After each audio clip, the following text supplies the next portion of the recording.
Welcome back to the Kyra Money Show, where we help chiropractors make better financial decisions so they can build stability in their finances and a lifestyle that they love. We're your hosts, Chris Shield and Scott Campbell of Align Wealth. Welcome in. Exciting day. Got our first guest on the show today. Super stoked about that. Big day, yeah, for sure. I feel like we picked a really great first guest. Her name is Dr. Kyla Butz. I started following Dr. Kyla on Instagram a couple of years ago. She, at that time, was going through her first couple of years of school at Palmer University down in the US.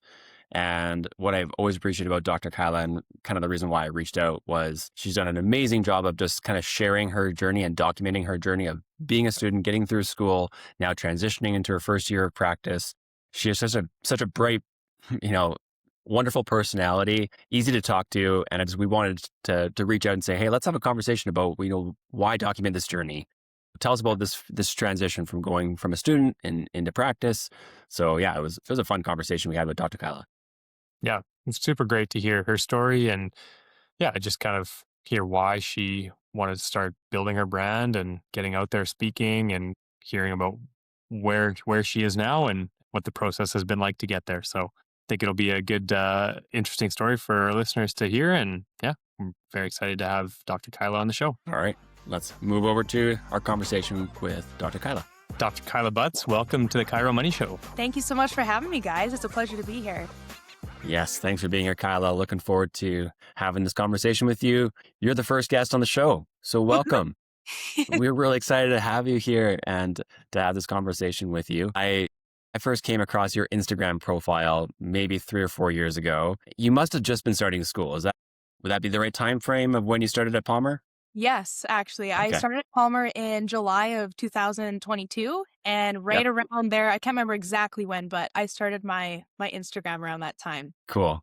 Well, that's one of the reasons why I was intrigued to reach out to you. I've been following your journey for the last couple of years. And what I noticed about you right away is that you just have this wonderful, bright personality. You bring so much genuine excitement to what you are sharing with the world in terms of your journey going through school and now transitioning to first year practice. So you've really done a lot of work with building your personal brand. I would love to hear about why you made that kind of conscious decision to hit the record button and start documenting the way you did and sharing that with the world. Totally. Yeah, that was the idea right at the start, was to build a personal brand. But initially, I just wanted to get comfortable with speaking reps. I always knew I wanted to be some sort of public speaker or give health talks or something, but I would tremble in my boots at even just the thought of actually doing it. And so I knew, okay, I got to start with baby steps and I just got to get reps. And so I said, let's just start an Instagram. I had no idea where it could go, but I just wanted a platform for me to be able to put my face in front of a camera and speak.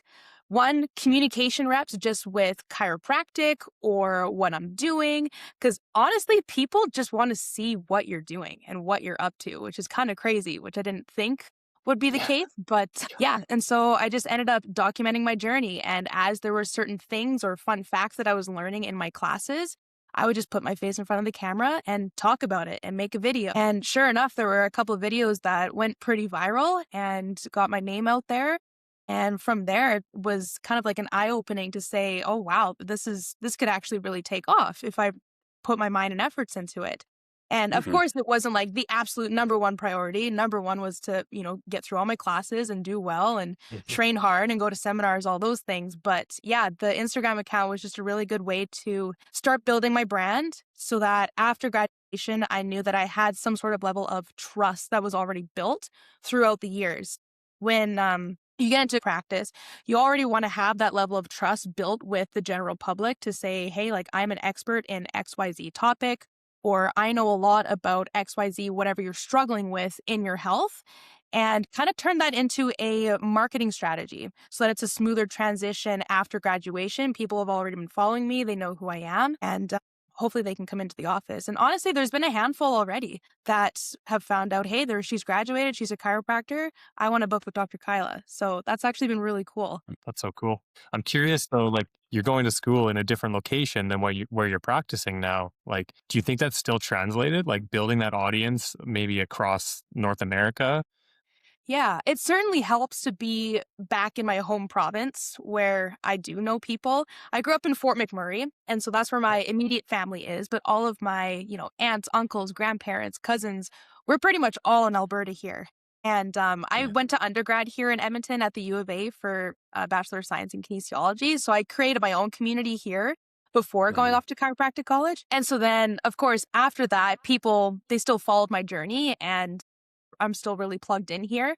But of course, I've lost touch with, a couple of the docs or even just the students that I went to school with down in the States, because of course, chiropractic is just different in both countries. And we're a little bit more regulated up here in Canada with how we can communicate and what we can say and things like that. So I'd say there's some slight differences going from the States to now Canada, but not a ton. It definitely helped that I had a bit of rapport built with my community here already. Mm-hmm. Now it just needs to expand, so that's awesome. Yeah.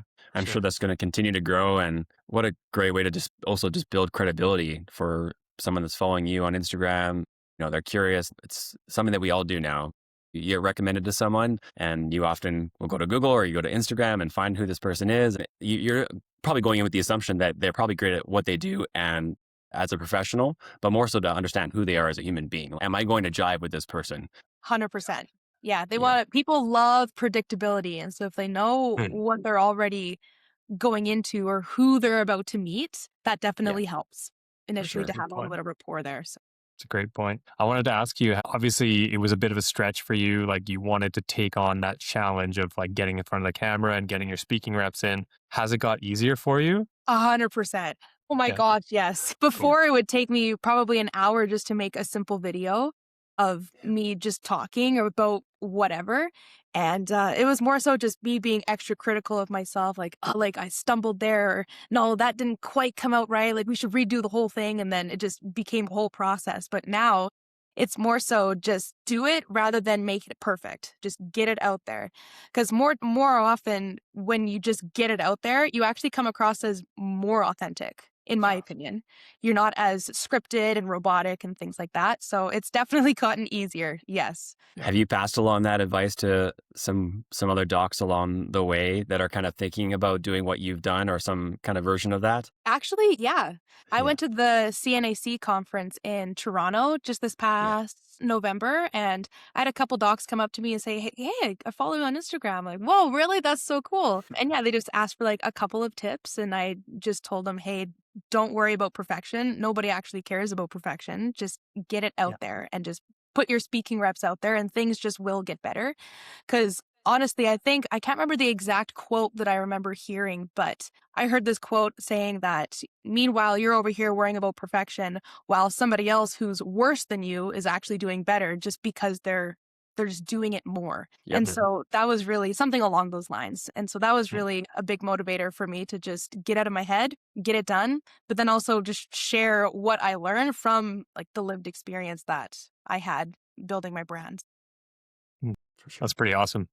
It's interesting. Like obviously you're still kind of starting out in the earlier stages of your career, but you're already finding ways to mentor and give back to other docs, whether they're like further on in their career or not. Or just starting out. It's obviously seems like you're a natural mentor and teacher. And you also, you're welcome. You also mentioned to Scott that like finding great mentors has been important to you. Do you want to tell us a bit about the role mentorship's played for you so far in your journey?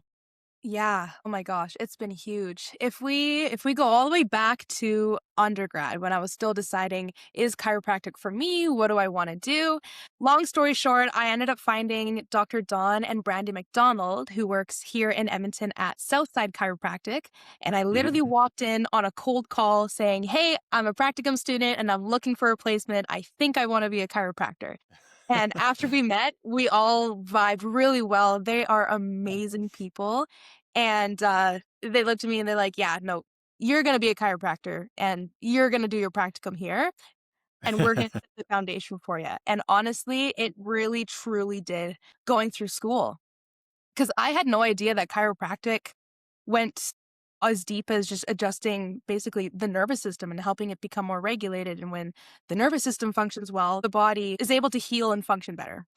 And so they really set a solid foundation for me going into school, being a student, being so green in chiropractic in the profession. You get exposed to so many different ideas and techniques and philosophies in school, different mentors. And so it was really good to just have that foundation and also just to keep in touch with them throughout school so that I can still remember, okay, no, this is what I believe, this is what I know, and this is definitely how I want to practice because there's so many influences in school.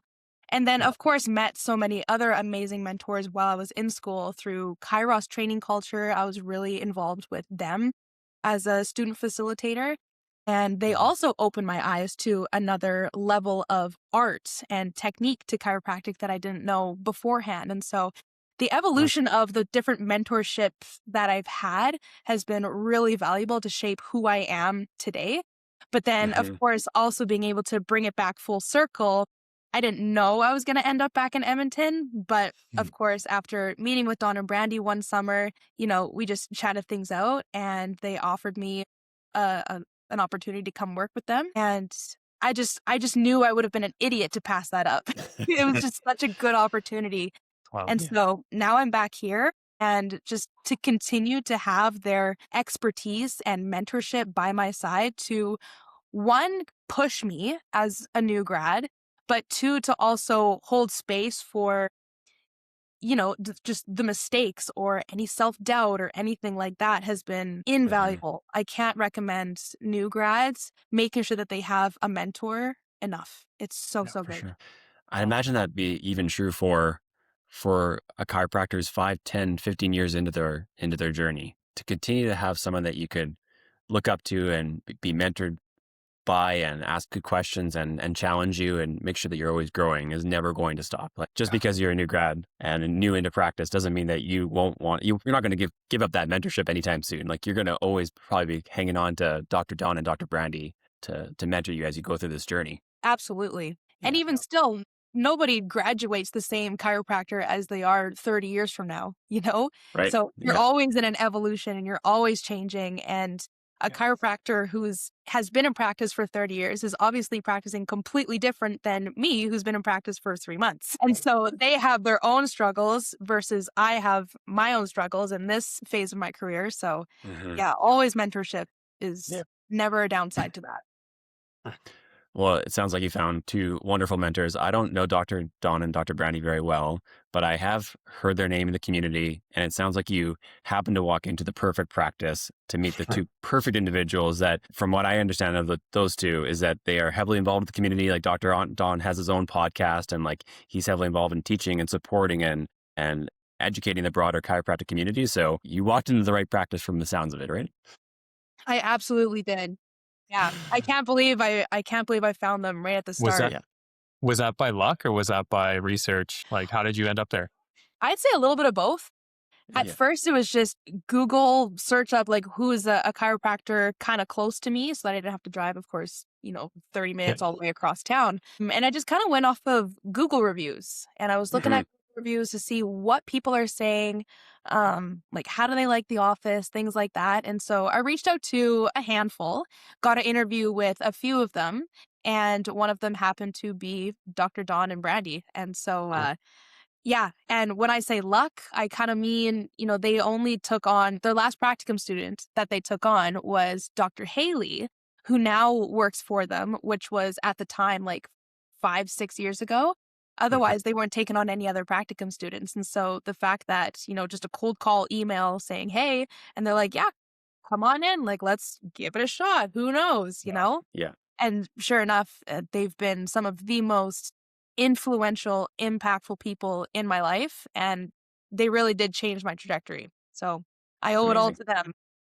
Amazing. Well, this is the Chiro Money Show. So we wouldn't be ourselves if we didn't touch on money at some point, right? Yeah. So I'm fascinated to talk about your specific journey going through school, just in relation to the time period that you were in school. There's never been a 2-3 year stretch that at least in recent memory, where inflation has been extremely high. We got the really big exchange rate between the Canadian and US dollar.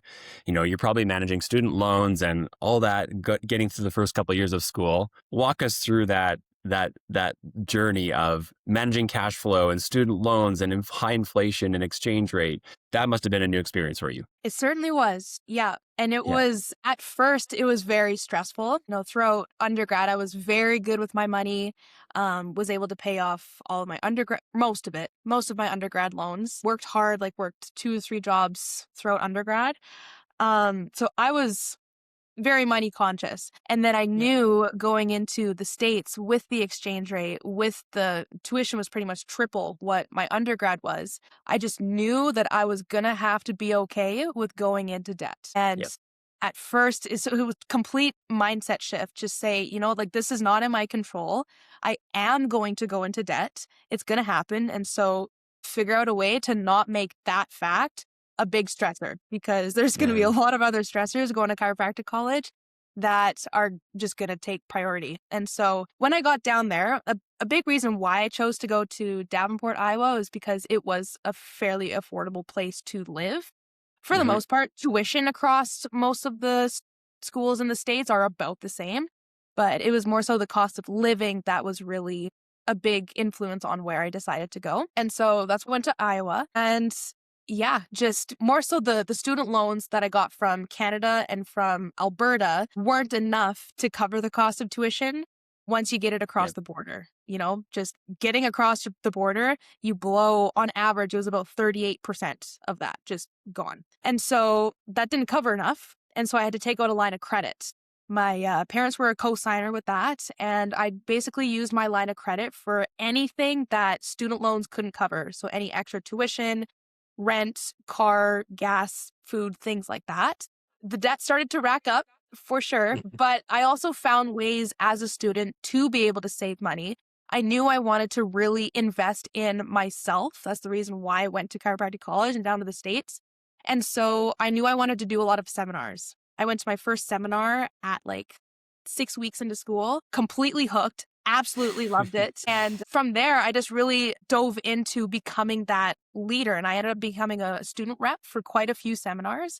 And throughout my time in school, I ended up attending 33 seminars before graduation, which is a good number. All those chiropractors who know, 33 is a good number. That's right. Yeah. But I'd say a solid 80% of those I didn't actually pay for. So I got to go to them for free because I was a student rep. Now, with that, you do have to do all of the marketing, all of the recruiting, payments for the venue, things like that. Of course, you get reimbursed for it, but you did all the organization of it to be able to go to that seminar for free. And seminars typically range from $350 to $450 USD per weekend. So you could imagine 33 seminars paying that much. It'd be almost a whole other tuition in and of itself. That was a huge help throughout chiropractic college. And then, of course, applying for scholarships. I ended up getting a lot of scholarships, so that helped as well.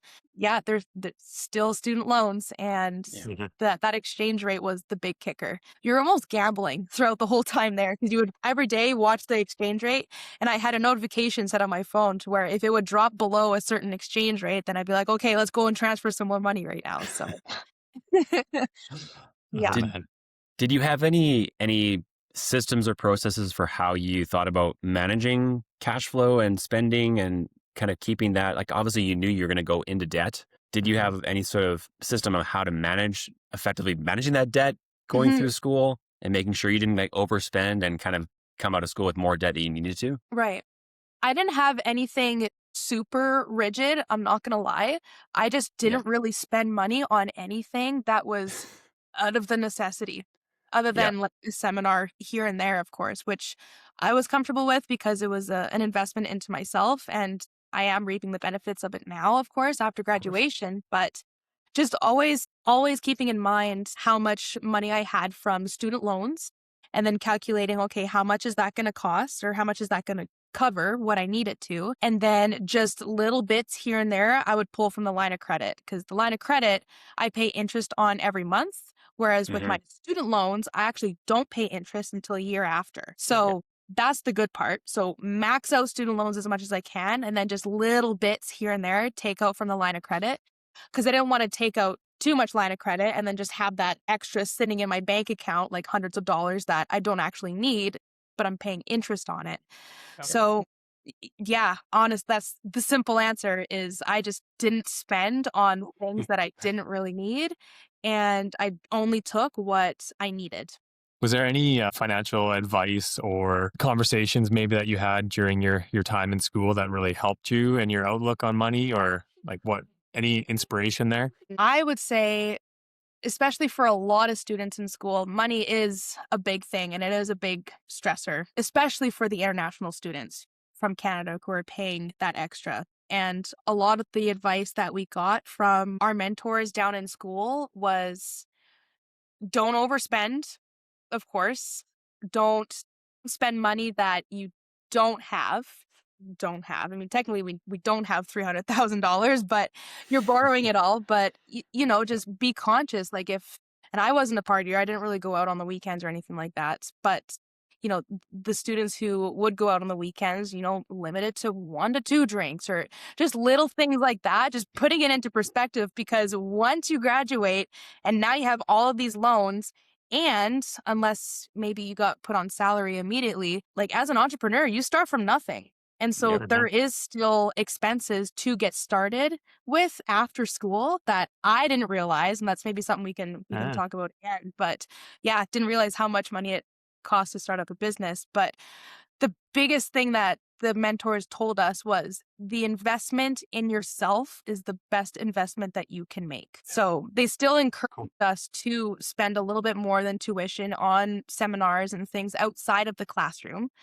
But again, just the investment in yourself is the best one you can make. And nobody's ever regretted, oh, like I regret, learning that at a seminar or whatever. It's just building your tool belt so that you can have a better launch after graduation in your confidence, in your adjusting skills, just in your clinical expertise as well.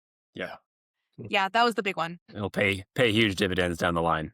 It will. There's no doubt about that. It will. That's for sure. For sure. In terms of Palmer and where you went to school, I'm curious, did they spend or have any dedicated time or classes or courses on talking about business, finances, combination of both? Like, tell us what you learned in school specifically around business and finances. Yeah, they honestly didn't touch on it a ton. We had, once we got into clinic, into 8th and 9th and 10th tri, they had some online classes that we had to take. And so those would kind of walk us through step-by-step financial plans, how to track certain things for numbers in your office, overhead, things like that. And so I took as much of that away from that as I could, but also knowing that I'm going to practice in Canada and talking about things in American lingo with, because they have S corps and certain things like that. And so it was really hard for me to translate because I just didn't know what I didn't know. And it was tough to know, okay, so we're talking about this in America. These are the rules. So now what is that equivalent in Canada? What I'm going to be dealing with. And so that was the trickiest part is they didn't really cater to the Canadian students financially for those kind of things, which I understand why. Canadian students, they only take up not even 10% of the school, but I was missing that part, certainly, just with how to handle taxes or do your taxes. Tax benefits if you go this route versus that route in business. All those things kind of went over my head because it just didn't translate to Canadian terms. So that was the trickiest part for sure. Yeah, interesting. Yeah, why don't you tell us more about the transition you mentioned earlier? Like a few kind of unexpected, like starting out as an entrepreneur. You finish school and you think like, hey, now I'm ready to earn money and I'm done going into debt. Was that the reality for you, or tell us about the journey? It sure was. I was so ready. Once I got my license, like, okay, now we get to make some money. But, or not even after my license, but after I graduated, I'm like, finally able to make some money, do the thing. Like I've worked so hard on myself. And then you get it's slapped in the face with, okay, but here's your malpractice insurance, and here's the cost to be registered with the CCOA, and here's the cost to, hire a lawyer to get your professional corporation set up. Fast forward like 6-8 weeks, I'm $5,000 again in the tank to get all of this stuff in line. And so that was a big eye opener for sure. I don't think anybody told me how much. I mean, I'm not starting my own practice from the ground up. I'm an independent contractor right now, but even still, nobody told me how much of investment it was still going to be right out of the gates before you can even start making any money. So, yeah, that was a big eye opener for sure. And so, again, it was one of those things where it's out of my control. I have to pay this in order for me to get started. And so pulled a little bit extra from that line of credit again, just what I needed. And now that I'm actually going and I'm making the money and we're in flow now. But yeah, that was certainly an unexpected little stressor at the start there. So you're now in practice 3 months in, right? 3 months into practice. What I'd be curious to hear from you, Kyla, is what does your first year in practice look like? Like, what does a successful first year in practice look like? Obviously from a bit of a financial perspective, but also just from as a chiropractor. You're now first year in practice. What does that look like for you? Yeah, good question. The biggest thing for me, what I'm looking forward to most is at least by 6 months, not having to live paycheck to paycheck and just scraping by. I would love to be able to have a little extra money to maybe put into investments or go out for a date night dinner. Things like that, So I'm really looking forward to that. But my biggest goal is to have my student loans paid off in 5 years from now. That's like the biggest goal. I want to get debt free. I want to have that freedom because another big goal too is to be able to purchase the practice that I'm at right now, which is really exciting. Yeah, it's going to require a lot of work, of course, but I'm also really learning the numbers game too. The biggest thing that I've discovered, I think, being in practice now is that chiropractic's actually the easy part. Especially, I mean, I did a lot of seminars and I did well in school. And so I worked hard at that part in school. But now that I'm in it, chiropractic's the easy part. The hardest part is just the business of it. If you are not the boss of your business, somebody else will be. And now you're not in control of, what comes in, what goes out, things of that matters. My goal is to be able to see about 100 a week by the end of the year. We're on track to do that, thankfully. So fingers crossed and, everything goes well. But yeah, it's really fulfilling to be able to help people finally and going to screenings and meeting new people and hearing what are they struggling with? How can I help them? Things like that. So that in and of itself, just finding purpose is also a big part of success in my first year. Yeah. A big struggle that I had right at the start is, okay, so now people are coming in and you're adjusting them and you're caring for them. And now there is actually an exchange where you now get paid for it. And it was hard at the start going through that first care or first patient visit. And then you have your report of findings visit on that second one to go over everything that you found in that first visit. And then to recommend a care plan that's going to best get them to wherever they want to be in their goals, in their health. And I would always get so stressed out for that second visit because you're going to recommend this care. And then in exchange, it's going to cost them money for that care because health is an investment. And just switching from that student to now doctor mindset just made me sweat. My goodness. But it does get easier for sure. And so, yeah, just success looks to me like growth, looks to me seeing an X amount of number a week, but then also mostly just having that fulfilling purpose, going to work every day, getting to serve the people and really just help the community. Yeah. So great. I love it. You're right. We're not chiropractors, but speaking to a lot of chiropractors, you are right in the sense that chiropractic should and is the easy part of being in practice. You went to school for it. You love what you do. You're making a big impact in the lives of your patients and the community. But yeah, the hard part is the business side, the financial side of things. We see that all the time. And what we want to lean into with our chiropractors, our clients and our audience is that you don't need to do it all. Lean on others, lean on professionals, whether it be financial planners or accountants and lawyers and our mentors.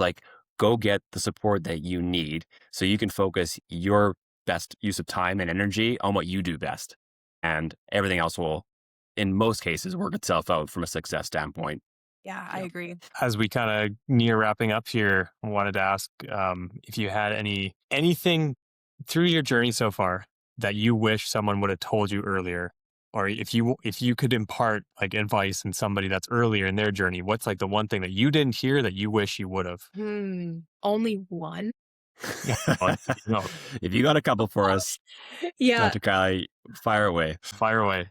Don't limit it. Don't limit yourself to one. I'd say if you want to learn as much as you possibly can about yourself and who you are and who you want to become, be an entrepreneur. It's like straight injection to the veins, no buffer. You are going to have every struggle, every self-doubt or limiting belief show up in your life, and you're going to have to figure out a way to move through that, because there are people who rely on you and there are people who will be that mirror to you to push you to keep growing in yourself. And that's exactly what chiropractic school has done for me. I am certainly not the same person I am when I first entered chiropractic school. And even just in the last 3 months, I'm not the same person as when I just graduated. Yeah. So being an entrepreneur, especially I can speak about the chiropractic industry, you are going to grow a lot, but it's so worth it. I love it. What else you got for us? You said not just one. Anything from a financial perspective that you wish you had known, that someone maybe shared with you as you're going through school, or what you might have wished you had known transitioning from moving out of school and into your first year of practice? Yeah, I think going back to what I said before is there is still going to be some startup costs that you got to prepare for when you get into business. It's not just, you get hired and then boom, you start making money. There are things that you need to register for, pay for in order to legally get up and running as a doctor, as a professional. So prepare for that, but also get comfortable going into debt. It's inevitable. It's going to happen unless, depending on your situation, I don't know how much support people get from their families. It's all different, but get comfortable going into debt, because it's going to happen, but the investment in yourself is going to be the best investment you make. I think you're right. When it comes to going through school and taking on debt, that's a natural part of being a student and getting a good education to go then make an impact and start earning a great income as a chiropractor.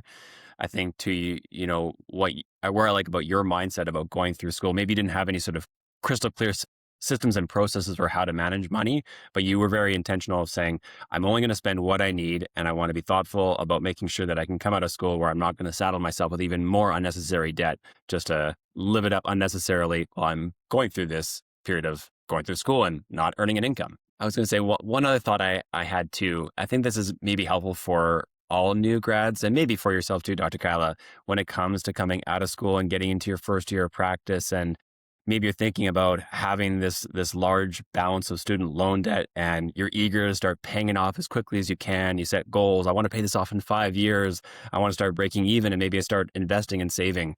One thing that I would encourage to all of our listeners that are in that stage, when they're in that first year or two out of practice, is that you have a long career ahead of you.